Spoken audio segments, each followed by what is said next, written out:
My twins stole my identity to rack up student loans, and now the collection agencies are after me.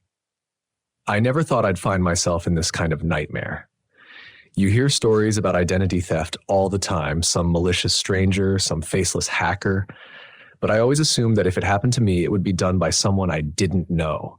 Someone out there on the internet who somehow stumbled across my personal information, not someone I grew up with, not someone who has the same face as I do, the same birth date, the same DNA. My twin sister Danielle stole my identity to rack up student loans in my name. And now I'm the one dodging collections calls and trying to convince an army of faceless creditors that I'm not the one who owes them money. It's unreal, it's infuriating, and it's heartbreaking all at once. I'm 27 years old, and my sister Danielle and I have been inseparable in the eyes of our family and friends since birth.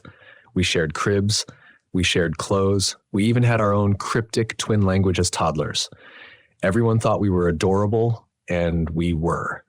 Growing up, our parents gave us matching outfits, matching dolls, everything. We were Danielle and Diana, the twin girls with the flower names. My parents loved telling the story of how we were these tiny miracles, their double blessing after years of trying to have kids. And for a long time, that story made us both feel special, two halves of the same whole. But I guess as we got older, that closeness became something darker.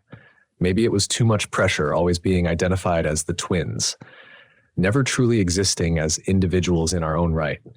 We had so many dreams about what we'd do when we grew up, dreams that overlapped, dreams that diverged. Danielle always wanted to be in fashion or design or anything that put her in the spotlight. I, on the other hand, was more reserved. I craved privacy, my own personal space, my own identity. By the time we got to high school, the differences between us became stark.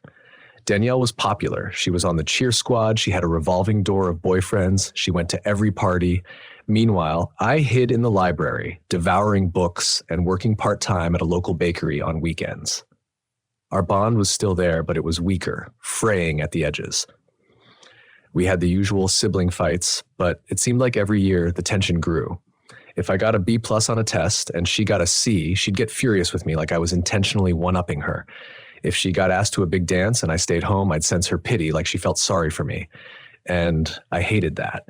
It was like we just couldn't be on the same wavelength anymore. By graduation, things felt strained.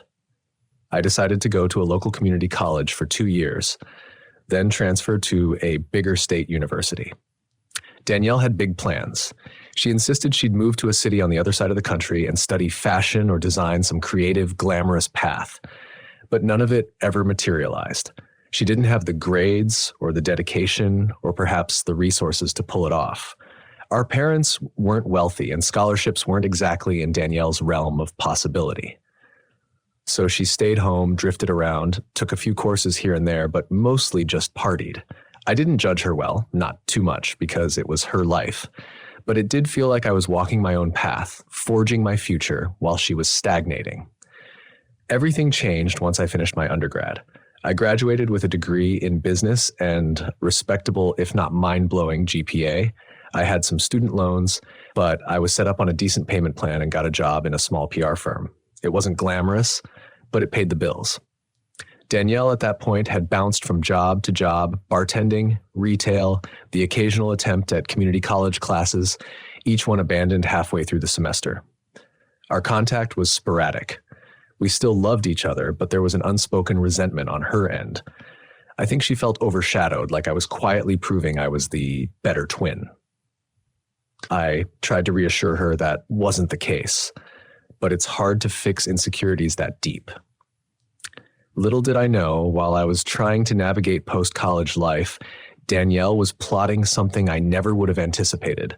She was forging my signature on student loan applications, using my social security number, my date of birth, every piece of personal info you could imagine. When I think about it now, it makes me sick to my stomach. There's a deep sense of violation, like she dug into the most personal recesses of my identity and used them to her advantage. She went to questionable private trade schools, racked up huge tuition bills, all in my name. And for a time, I was blissfully unaware. I first got a hint that something was amiss about a year ago. I started receiving weird pieces of mail letters from financial institutions I'd never heard of. They'd say things like, "Thank you for your application," or "We have a question regarding your student loan request." At first, I assumed it was junk mail or some marketing ploy. But then I got a credit report alert that a new account had been opened in my name. My heart sank and a wave of panic set in. I started investigating, calling the companies listed on my credit report. The first rep I spoke to asked me to confirm the date of birth, address, and phone number. It all matched my info. But the email on file was Danielle's email. My stomach twisted in knots. When I confronted Danielle, I remember it vividly. It was a rainy afternoon, and I was trembling with anger, sorrow, and confusion as I stood on her front porch. She lived in a small apartment downtown, subsidized partly by our parents because she could never hold a stable job. She answered the door in sweatpants, looking disheveled. The moment she saw my face contorted with a mix of fury and heartbreak, she knew the jig was up. At first, she tried to lie. "I don't know what you're talking about, Diana," she said, crossing her arms defensively. But I pulled out the printed credit report, pointed to the email address, her phone number, the addresses that matched her apartment. She crumpled in front of me, tears streaming down her face. That's when she started with the excuses. "I was desperate," she sobbed. "I wanted to go back to school, but my credit was awful. I couldn't get approved for anything. I just wanted a better life, Di." Her tears didn't move me as much as she probably hoped. I was furious, but also deeply hurt. This wasn't a simple borrow your clothes without asking scenario. This was federal fraud. She jeopardized my credit score, my financial future, possibly even my freedom if the loans went into default and the authorities got involved. She kept rambling about how she always felt behind, overshadowed by me, how our parents always praised me for being the responsible twin. I tried to keep my composure, but my voice was shaking as I told her that this was beyond a sibling spat. This was a crime. She begged me not to report her. She promised she'd fix it, that she'd pay off the loans, that no one would ever find out. Part of me wanted to believe her, to hold on to the last shred of sisterly loyalty I had left. We were twins, after all, two halves of the same whole, but this was also my life on the line. I told her that if she didn't fix it immediately, like within the week, I'd have no choice but to go to the authorities or at least consult a lawyer. She nodded, tears still spilling onto her cheeks, and promised she'd make it right. I left her apartment feeling slightly hopeful, like maybe this was a wake-up call for her, the jolt she needed to finally take responsibility for her life. I was naive. Within a month, I started getting calls from collection agencies. The payments were overdue and the amounts were enormous. We're talking thousands upon thousands of dollars. I'd call Danielle, sometimes dozens of times a day, and she'd stop answering. I left voicemails, texts, nothing. She ghosted me entirely, leaving me to fend off these collection agencies who insisted I was on the hook for the debt. That was around the time I finally sat my parents down and told them everything. I expected shock and horror from them. I expected them to be outraged at Danielle, to rally around me. But that's not what I got. My mom was appalled at first, but my dad's reaction was muted. It was like he didn't want to believe it. He kept saying, "No, there must be some mistake, and maybe there's a misunderstanding." My mom then pivoted to, "But she's your twin. She's your sister. You can't ruin her life by pressing charges or anything like that." That made me want to scream. Danielle had effectively ruined my life, and they were worried about what it would mean if I took legal action against her. The more I tried to explain the severity, how this was going to destroy my credit, how the interest on these loans was piling up, the more I got a sense that my parents just wanted the problem to go away quietly. They suggested we all sit down with Danielle, have a family meeting. I agreed, hoping for some accountability on her part. But when we finally wrangled Danielle into my parents' living room, she sat there stone-faced, arms crossed, not looking at me. My dad gently asked her if she'd used my information without my permission. She shrugged and said she didn't know what he was talking about. My mom's face fell. It was like a slap in the face to all of us. Here we were, giving her a chance to come clean, and she was doubling down on denial. I unleashed my frustration, told my parents about the evidence, about the credit checks, about her email and all those forms. And that's when Danielle started the waterworks again. Suddenly, she was the victim, claiming she never meant for it to blow up this big, that she'd always planned to pay it off, that I was exaggerating. My parents looked torn, caught in the crossfire between their twin daughters. My dad broke in and said, well, if she meant to pay it off, maybe we can find a family solution. That let's figure out a way to manage these loans. I stared at him like he'd grown a second head. A family solution? Did that mean they expected me to shoulder the debt with her? Or that my parents would pitch in financially? Neither scenario felt remotely fair.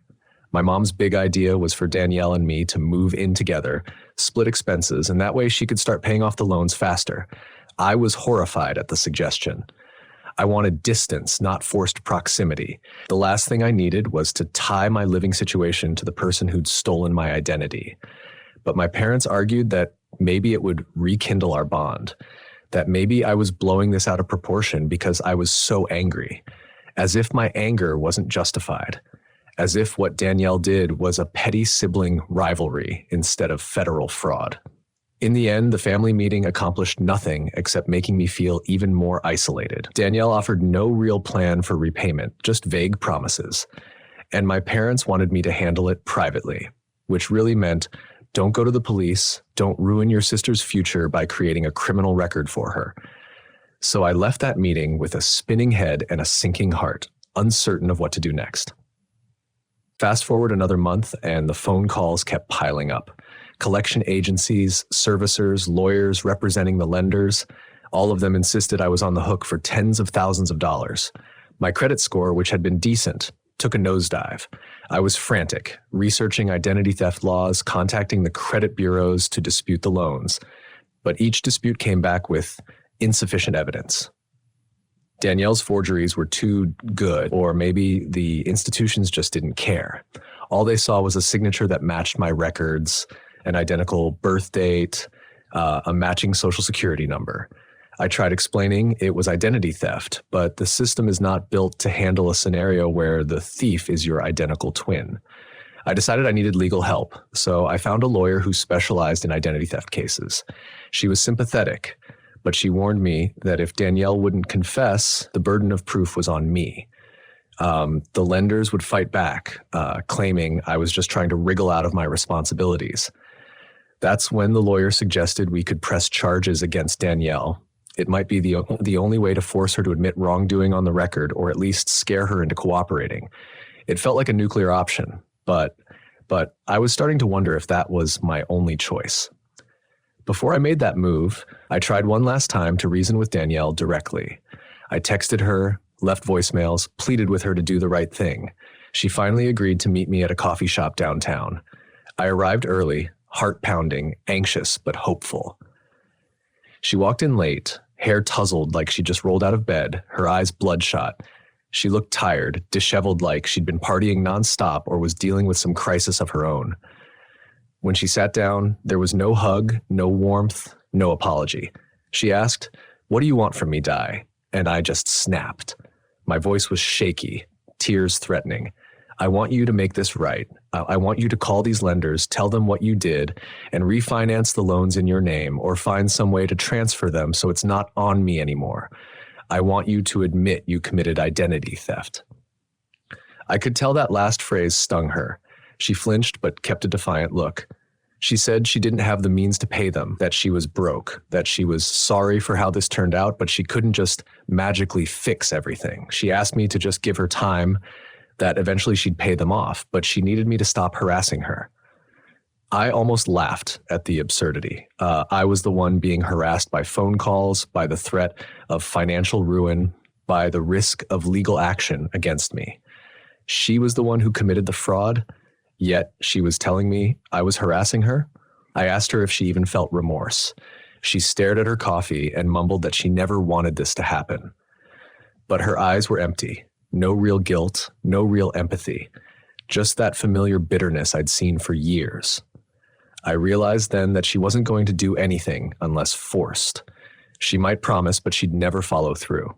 After that meeting, I sat in my car, tears rolling down my cheeks, feeling the weight of the world on my shoulders. I had to make a decision: keep letting this destroy my life while waiting for my sister to have a change of heart, or take legal action against my own flesh and blood. It felt like an impossible choice, a betrayal either way. But this wasn't just a moral dilemma. My livelihood was at stake. My future was being strangled by debt that wasn't even mine. I decided to tell my parents that I was planning on consulting law enforcement. The moment I said those words on the phone, my mother wailed like I'd just announced someone died. She said I was going to tear the family apart, that Danielle would end up in jail, that it would be on my conscience. My father took a different tack, trying to guilt trip me about family loyalty. She's your twin. You share the same face. Are you really going to let her go to prison? The emotional manipulation was intense.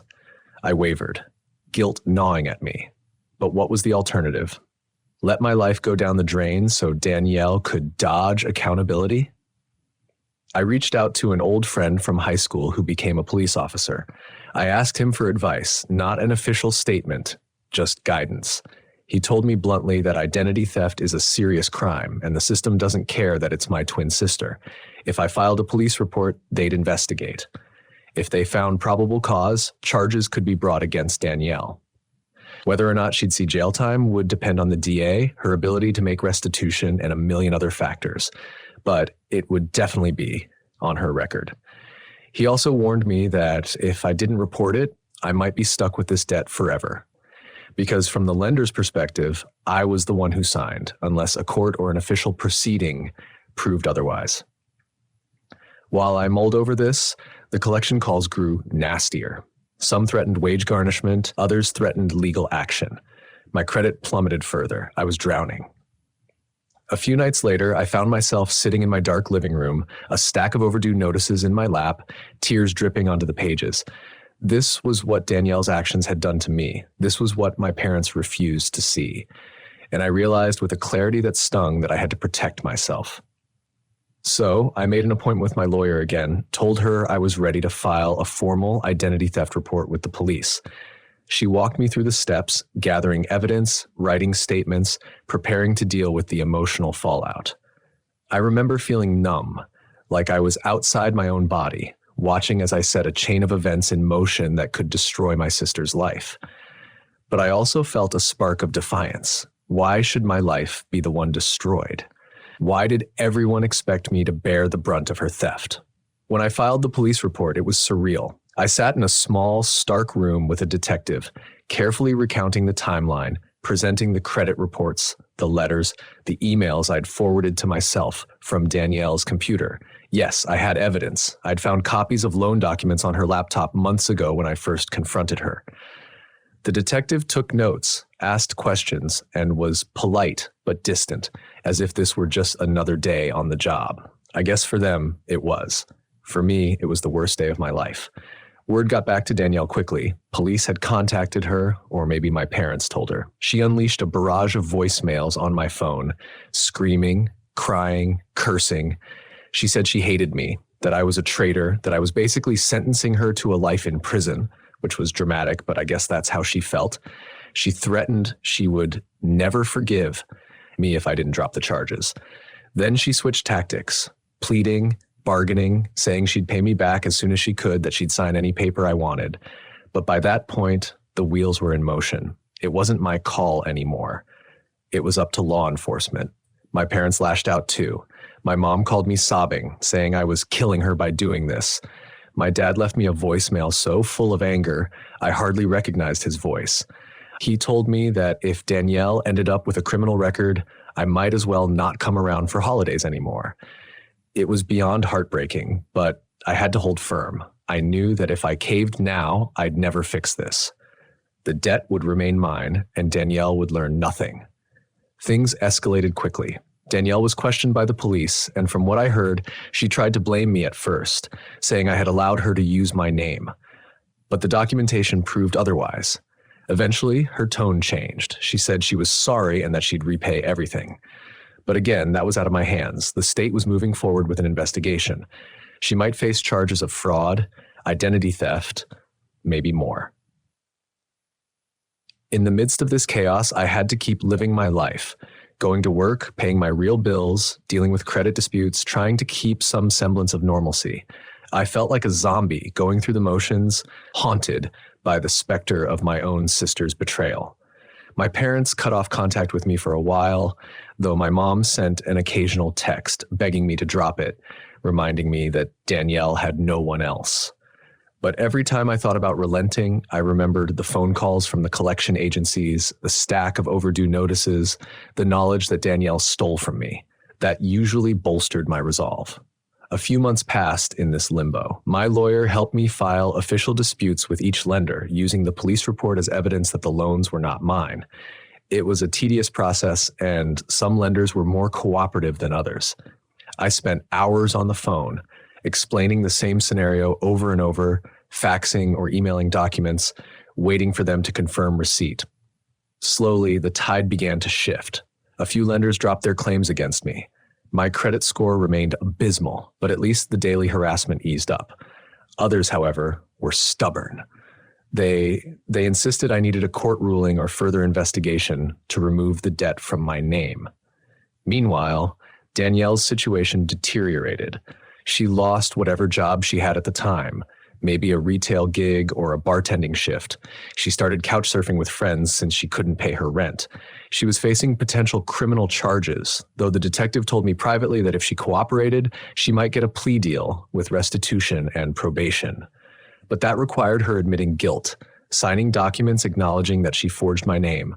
My parents told me she was devastated, that she felt like she had no future, that she might even run away. They made it sound like it was my responsibility to save her from that fate. The guilt was heavy, crushing. I loved my twin. Despite everything, part of me still yearned for that childhood closeness, for the days we were two little girls in matching outfits, giggling at private jokes. But I couldn't sacrifice my entire financial future, my own sense of justice, just to spare her the consequences of her actions. Every phone call from my parents became a sob fest or a shouting match. I started letting their calls go to voicemail. My mother would cry about how I was splitting the family apart, how I was punishing Danielle. My father would rage about how I was no longer welcome under his roof. At some point, I realized I had to distance myself or else I'd lose my mind. I changed my phone number and only kept in contact with my lawyer and a couple of trusted friends. My parents had my email, but I created a filter that pushed their messages to a separate folder. I'd check it occasionally, bracing myself for more guilt trips. Danielle tried emailing me once, a long message that started off apologetic but ended with a scathing condemnation of me for ruining her life. I didn't reply. I couldn't handle it anymore. Eventually, Danielle did sign a confession as part of a plea deal. She acknowledged forging my signature on the loans. In exchange, the prosecution recommended probation and mandated restitution. There would be no lengthy prison sentence as long as she complied with the terms, making payments on the debt, staying out of further legal trouble, attending some form of counseling or classes for financial responsibility. It was a bittersweet outcome. On one hand, I was relieved I wouldn't have to see my twin locked away for years. On the other, I was still stuck waiting for the lenders to process that official confession so they could remove the debts from my name. It took another few months, but eventually, most of the loans were transferred to Danielle's name. My credit score started to climb, although it was a slow process. Some lenders outright removed the negative marks from my report. Others just noted it as resolved identity theft. I was thankful for any progress, but I couldn't escape the bruised feeling of betrayal that lingered. My twin sister, the person who literally shared a womb with me, had done this. And my parents effectively took her side, or at least expected me to roll over to protect her. When the dust finally began to settle, I found myself at a crossroads with my family. Even though Danielle's legal situation was resolved, at least for the time being, my relationship with her was in tatters, maybe beyond repair. My parents kept pushing for reconciliation. They insisted that now that the legal matter was behind us, we should move on and be sisters again. My mother even suggested a family dinner to celebrate Danielle's probation and my cleared credit. It felt grotesque, like they were celebrating a wedding or a baby shower, instead of a criminal fiasco that nearly ruined my life.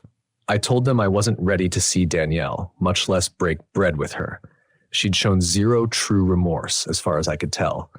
Her earlier apology was overshadowed by her blame game in that email. And yes, she signed the confession, but only because she wanted the plea deal, not because she genuinely wanted to atone. My parents insisted I was letting anger consume me, that I needed to forgive and forget to heal. But healing, I realized, doesn't always involve letting the other person back into your life. Sometimes healing is about creating boundaries so you don't get hurt again. My mother tried to guilt trip me, talking about how Danielle was going to therapy, how she was making changes. She told me that Danielle had even started a certificate program, legitimately this time, under her own name. She's turning her life around, Diana. Don't you want to be part of that? But I just couldn't. I told my mom that trust isn't something you flip on like a light switch. It's earned, often slowly, through consistent actions and genuine remorse. I hadn't seen any of that from Danielle. Then came the ultimatum. My father said that if I refused to meet with Danielle and at least try to forgive her, I might as well not come around for Thanksgiving or Christmas. He said he wouldn't tolerate the family being fractured. It felt like a punch to the gut. My own father was basically disowning me because I wouldn't immediately reconcile with the person who committed fraud against me. I got off the phone feeling numb, but also oddly resolute. I realized that my parents weren't capable of empathizing with what I had endured. They just wanted a neat family narrative. Twin girls overcame a hurdle back to being best friends. Life doesn't work that way. The holiday season was miserable. I spent Thanksgiving at a friend's place, feeling awkward but grateful to have somewhere to go. My parents texted me a few times saying they missed me, but it was laced with guilt, like they wanted me to apologize for ruining the holiday. Danielle tried to text me too, a short message saying, "Happy Thanksgiving, hope you're well." I didn't respond. Maybe that was cold, but I needed my space. Christmas was more of the same, except the texts were longer, more insistent. My mom sent me a tearful voicemail, begging me to come home for just one day, promising we wouldn't talk about the loans or the legal stuff. I almost wavered, but then I remembered how the last time we were all in the same room, my parents basically told me not to ruin Danielle's life. Some things can't just be swept under the rug. I ended up skipping Christmas too. It's now been several months since the holidays. My credit is in a much better place, though not perfect. I've had to do a lot of explaining to potential landlords and banks about the temporary black mark on my report. But bit by bit, I'm rebuilding my financial stability. I even started seeing a therapist to help me process the emotional turmoil. Losing trust in your own twin sister is a unique kind of heartbreak. The therapist has helped me see that I'm not obligated to keep toxic people in my life just because we share blood. Sometimes, the healthiest thing you can do is walk away, or at least establish very firm boundaries until or unless the other person truly reforms. Danielle is, from what I hear through family gossip, paying back the loans slowly. She's juggling a few jobs, living in a cheaper apartment, going to therapy mandated by her probation. Maybe she is changing. Maybe one day she'll genuinely grasp the harm she did. But that doesn't mean I'm ready to let her back in. She's reached out a handful of times, short messages, stilted apologies, invitations to talk. My mother wants me to at least meet her for coffee, hear her out. My father alternates between ignoring me and sending me random texts about how time heals all wounds. But they don't realize that I'm the one who gets to decide if or when that healing includes them. I still have nightmares sometimes about the phone calls from collection agencies, about standing in court facing accusations that I owed thousands in debt I never took out. The sense of betrayal lingers, a dull ache in my chest whenever I remember that my own flesh and blood did this to me. But I'm learning to cope. I'm focusing on the positives. I'm free of the debt now, mostly. I have a decent job, supportive friends, and I've taken steps to lock down my financial information, credit freezes, identity monitoring, you name it. As for my parents, I'm limiting contact. We chat occasionally, superficially about random life updates, but the conversation always circles back to Danielle eventually, and they can't resist pushing me to reconcile. Each time, I gently but firmly remind them that I need to protect myself. Sometimes my mother bursts into tears. Sometimes my father gets angry, but that's their process, not mine. I'm not responsible for managing their emotions. People have asked me if I'll ever forgive Danielle. That's a hard question. Forgiveness for me would require honesty and accountability on her part, true remorse, and a willingness to rebuild trust over time. I haven't seen much of that yet beyond her legal obligations. Even if it comes one day, I'm not sure I'll ever fully let my guard down. There's a special kind of pain that comes from twin betrayal, a sense that the person who should know you best, who should protect you, chose to exploit you instead. The main reason I'm sharing all this is because I know I'm not alone. Identity theft by a family member happens more often than people realize. There's such shame around it. It's embarrassing. It's painful. Your own flesh and blood turning against you. It feels like a betrayal on every level. But if you're reading this and you've experienced something similar, please know that you're not alone. And more importantly, you have a right to stand up for yourself, to protect yourself, even if the thief is someone you love. It's not easy. You'll face guilt trips, emotional blackmail, possibly ostracism from your family, but your financial future matters. Your mental health matters.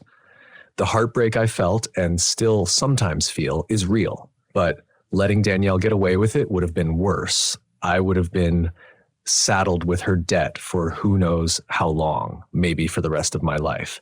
And she would have walked away unscathed, never learning that actions have consequences. Some people might think I overreacted by involving the police. Let them think that. Unless they've experienced this kind of betrayal, they can't understand the helplessness you feel when debt collectors are coming after you for something you never signed up for. I did what I had to do. I'd encourage anyone in my shoes to do the same, despite the heartbreak, despite the family drama. Because at the end of the day, no one's going to pay your bills but you, and no one's going to restore your credit but you. Where things stand now, Danielle's on probation. She's making monthly payments on the loans. She sends me sporadic messages about meeting up, how she's working on herself. My parents are lukewarm toward me, wanting me to just pretend it never happened so we can be a family again. I, on the other hand, am cautiously moving forward. I don't outright hate Danielle, but I do resent her and the damage she caused. Maybe in a few years, after a sustained period of seeing her genuinely rebuild her life, show true contrition, I might be willing to sit down and have a real conversation. But until then, the wounds are too fresh. I still remember the day we were born. Well, I don't remember it, but I've seen the photos. 2 tiny baby girls side by side, our parents beaming with pride. That was supposed to be the start of a lifetime of sisterly bonds. People romanticize twins, talk about how they share an unbreakable connection. But sometimes that connection can be shattered, and you're left staring at a person who looks like you, but is, in many ways, a stranger. In my darker moments, I wonder if there was something I could have done differently, some way to have prevented this. Maybe if I'd reached out more, been more supportive of her floundering attempts at college or jobs. Maybe if I tried to quell her insecurities. But that's a dangerous road. It's not my job to fix her. She chose to commit fraud. She chose to lie. That's on her. Therapy is teaching me to let go of the blame I put on myself. If there's one lesson I've learned, it's that setting boundaries is crucial, especially with family members who refuse to respect you. Blood ties do not entitle them to your money, your identity, or your emotional well-being. You can love someone and still hold them accountable. You can care about them and still refuse to enable them. It's a tough balance, but it's necessary. Looking back, I realize how deeply I craved my parents' support through all this, how devastated I was when they sided with Danielle or tried to pressure me into dropping the matter. That betrayal was almost as bad as Danielle's theft. But I can't control their reaction any more than I can control Danielle's actions. All I can do is protect my own interests and try to move forward with integrity. To those who ask, will you talk to your sister again? The answer is complicated. Maybe. But not now. Maybe a year or 2 down the line, if she reaches out with consistent, genuine remorse, if she's done the hard work in therapy, if she's managed to repay the loans without defaulting again. But even then, I might keep her at a distance. And that's my right. This entire ordeal has taught me that trust is sacred, and once broken, it's not something you can just patch up overnight. For now, I'm focusing on my own life, my job, my friends, hobbies, even some traveling I've been saving up for. I've locked down my credit with every possible safety measure. Um, I've read endless articles on how to protect your identity, how to monitor your credit score for anomalies. I wouldn't say I'm paranoid, but I'm definitely more vigilant than ever. Funny how you can live your life not worrying about identity theft until it jumps up and smacks you in the face from the last place you'd expect. In some ways, I do hope Danielle can turn her life around. I don't want her to end up in a cycle of crime or self-destruction. She's my twin, and a part of me will always care. But caring about her doesn't mean I have to let my guard down or pretend everything is fine. Sometimes the best way to love someone is from a distance, by letting them deal with the consequences of their actions so they can finally grow up. My parents may never understand that. They cling to this idealized vision of twin sisters who laugh and share secrets. Maybe that was us when we were little, but we've grown into different people with different moral compasses, different paths. And sometimes those paths diverge so drastically, there's no immediate way back to each other. I'm writing all of this not just as a cautionary tale, but as a testament to resilience. My life was turned upside down by someone who should have been my closest ally, but I've fought to rebuild, to stand on my own 2 feet, and I'm getting there. It's slow, it's painful, but it's happening. Each day that goes by where I don't get a call from a debt collector is a victory. Each month, my credit score inches up a few points, feels like an accomplishment. Each time I remind myself that I have the right to protect my boundaries, I feel a bit stronger. And so if you're reading this and you're going through something similar, maybe not with a twin, but with a parent, sibling, or child who's stolen your identity, please know that you're not alone. You have options. You can fight back. It might be one of the hardest things you ever do, especially if you're raised to believe that family loyalty overrides everything. But sometimes loyalty to yourself has to come first. I've learned that the hard way. I've cried endless tears, felt crushing guilt, endured isolation from the people who were supposed to have my back. But in the end, I'm surviving. And I'm determined to live a life that's free from the shadow of someone else's wrongdoing. That's my right. That's my future. And whether my twin sister wants to walk a parallel path someday is up to her. But it won't be at the expense of my identity or my peace of mind ever again. So that's my story, or at least this chapter of it. I'm sure the family drama isn't over. These things rarely wrap up neatly. Maybe next Christmas I'll get another invite, another guilt-laced message from my parents. Maybe Danielle will show up at my doorstep, tears in her eyes, begging for another chance. I can't predict the future, but I can promise myself this: I won't sacrifice my well-being just to keep the illusion of family harmony. If that means forging ahead on my own, so be it. I'd rather have an honest life than a counterfeit version of a happy family. And with that, I'll close this very long confession. It's cathartic, putting it all into words. I hope it helps someone else feel less alone. And I hope that one day we can live in a world where the bonds of family are grounded in mutual respect, not exploitation. Until then, I'll keep my boundaries strong, my credit locked down, and my head held high, knowing I did what I had to do, and I refuse to be a victim anymore.